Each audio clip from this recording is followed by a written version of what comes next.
Hello students, we will discuss some subjective question and answers in this video from the topic Outcomes of Democracy, Grade 10 PS.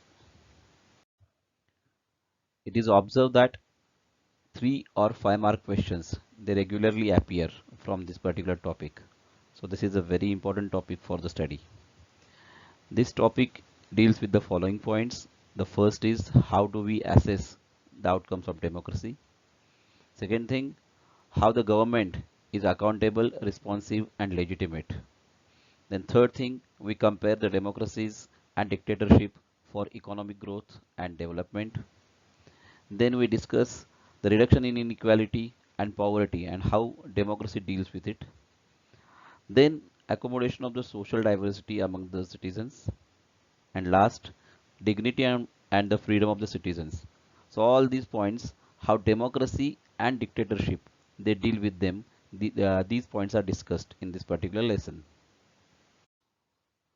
So the question is, democracy is a better form of government? Support the statement with the three arguments. Or this question can be asked in this way. Why do people prefer democracy? Explain with 4 reasons or 3 or 4 you can write them. The answer is as follows. Democracy is preferred by the people because first, people are their own masters. In a democracy, every individual has a right to vote and choose his representative in the government. Next, the government is of the people and the laws are made by the people in the government. And laws are made to protect the liberty and the freedom of the people, not to harass the people. Next thing is that in a democracy, no particular religion, race, or language is given any kind of special preference. All individuals are same, they are given equal rights and equal freedom, and there is no discrimination. We are speaking about the ideal democracy. Next thing is that the government is not by the force. The opposition parties are allowed to criticize the government, and since every individual is given equal right, there is less danger of any kind of conflict in the society. Then we can say that there are less conflicts based on the caste, religion, and region, and less social tensions in the society. So, in politics, the dignity of the individual is taken care of. Associated with this question, another question is there. How can you say that democracies are based on political equality? The answer is that democracies are based on the political equality as they provide equal rights to all citizens to contest elections and cast votes and ensure equal opportunity to be elected. They also subscribe to one vote, one value, and equal political rights. Next question, which is very important and is the part of exercise. How does democracy produce an accountable, responsive, and legitimate government? Or democracy is an accountable, responsive, and legitimate form of government? Explain. Accountability means taking the responsibility. So let us discuss the answer. It is the right to expect democracy to form a government that follows procedures and is accountable to the people. Then it is also expected that the democratic government develops a mechanism for citizens to take part in decision making whenever they think it as fit. As this government is accountable to the people, if that government ignores the wills of the people, next time people will not elect this particular government. Next, the decisions and the procedures of this particular government must be transparent. Here, transparency means the people must know why a decision has been taken and what were the procedures they were followed while taking the decision. Now, next, responsiveness means how government responds to the people's wishes and demands. Now, here, democracy produces a responsible government that is responsible for satisfying the needs and aspirations of the people. Then it promotes the promotion of formation of public opinion, needs and expectations of the citizens. Then there are proper deliberations and negotiations before arriving at any decision. This way the government can become responsive. Next very important point, legitimacy. Legitimacy means whether the government is legally proper or not, or whether it is illegal. So let us see the points in this. We know that governments sometimes are very slow, very less efficient, or they may not be always responsive, or they may not be always clean. But whatever it is people's own government. It has various institutions and practices for its functioning, such as first of all, free and fair election takes place, regular public debates are there, then there is a right to information for the citizens, and legislation is planned. So thus we can say that in a democracy, decisions are taken in a very transparent manner, and whatever decisions are taken, the citizens have the chance to examine the process of decision making. Are democracies based on political and economic equalities? Explain. One thing is sure, democracy is based on political equality. It means that every person gets one vote. All citizens have equal role in electing representatives. Next, parallel to the process of bringing individual into the political arena, we find growing economic inequalities. Democracies does not appear to be very successful in reducing economic inequalities. As we can see, some ultra rich people enjoy a highly disproportionate share of wealth and income. At the same time, at the bottom of the society, the people have very less to depend on.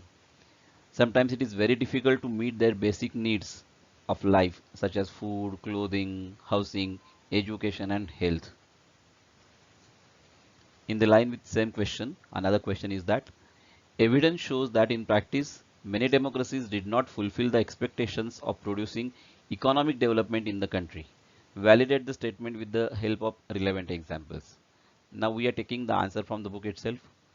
If we consider all democracies and all dictatorships for the 50 years between 1950 to 2000, dictatorships have slightly higher rates of economic growth. Economic development depends upon several factors. First of all, the country's population size, then its global situation, next, cooperation from the other nations, next, what are the economic priorities adopted by that particular nation or country. Next, we can say that the difference in the rates of economic developments between the less developed countries with dictatorships and democracies is negligible.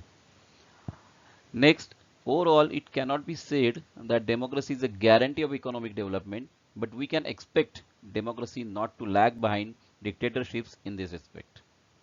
And last point, with a such significant difference in the rates of economic growth between countries under dictatorship and democracy, it is better to prefer democracy as it has several other positive outcomes.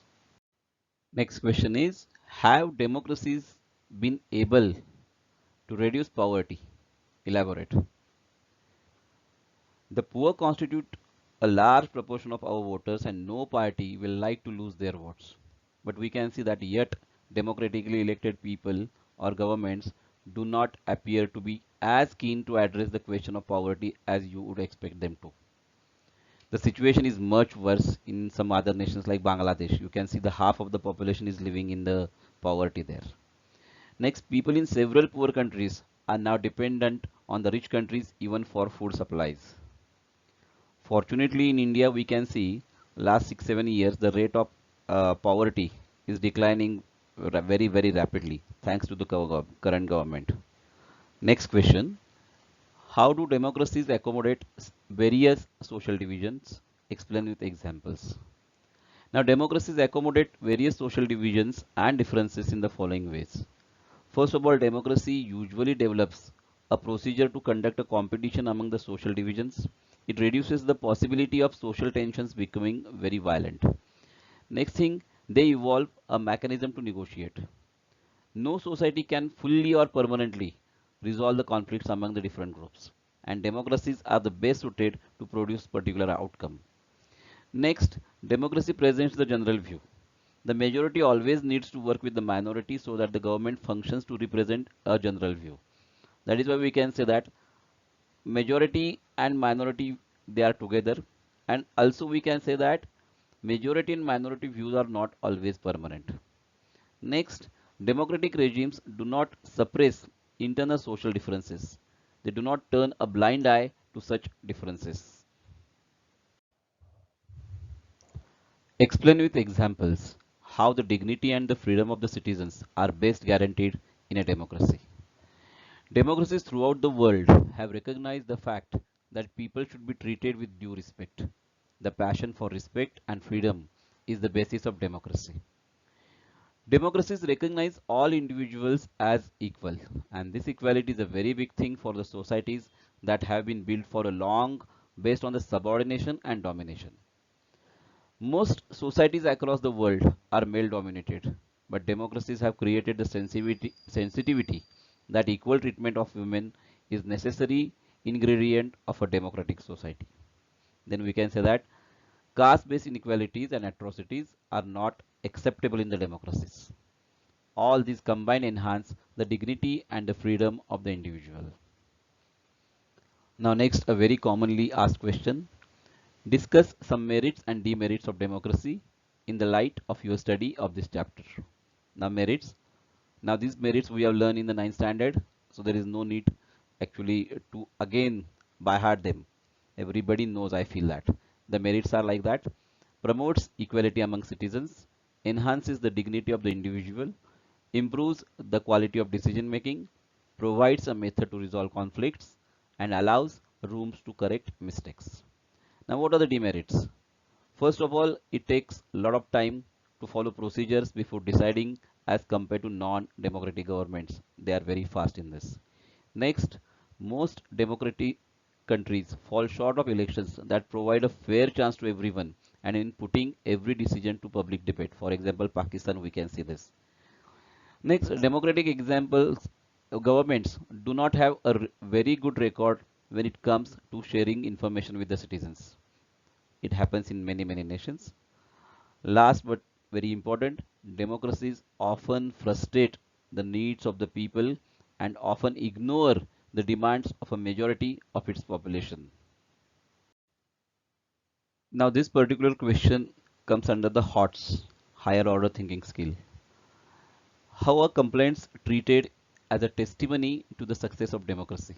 Explain with 4 facts. Or the fact that people are complaining is itself is a testimony to the success of democracy. Justify the statement with 3 points. The fact that people are complaining itself is a testimony to the success of democracy as follows. First of all, it shows that the people have developed awareness and the ability to expect and to look critically at the power holders, that means government, and the high and the mighty. Next, a public expression of dissatisfaction with democracy shows the success of democratic project. It means that if you are in democracy, then only you can say show the displeasure. But if you are in the dictatorship and if you show the displeasure, you know what can happen. Next thing, it can transform people from the status of a subject into that of a citizen. Next, most individuals today believe that their vote makes a difference to the way the government is run and to their own self-interest. Now, next question also is a hot question. An ideal government would not only keep itself away from the corruption, but also make fighting corruption and black money a top priority. Justify the statement by highlighting the values attached to it. Now, as we know, there are 3 values, that is legitimacy, responsiveness, and accountability. We will see how to deal with the corruption with these values. First, legitimacy. A government elected by the people is expected to work for their welfare. Corruption and black money are the sources of social evils like poverty, inflation, and poor political ethics. Next, responsiveness. A government is run by the representatives who have the mandates of the people of their constituencies. Such evil practices will demotivate the people to re-elect such kind of representatives if they are found corrupt. Next, accountability. A government is accountable for the management of the polity and its resources. Corruption and black money hinder the optimum allocation of resources. Hence, all such things should be prohibited. Now here some additional questions are given on this particular topic. Now the questions which are discussed here, they have appeared in the CBSE examinations earlier. So you can go through them. And many other questions can be asked. Dear students, you just remember that the questions are often twisted Only the language of question is changed. Otherwise, the answers are same. This particular lesson may confuse you, but just read the questions thoroughly and try to answer as much as you can. And you can easily get out of out marks for this. Thank you very much.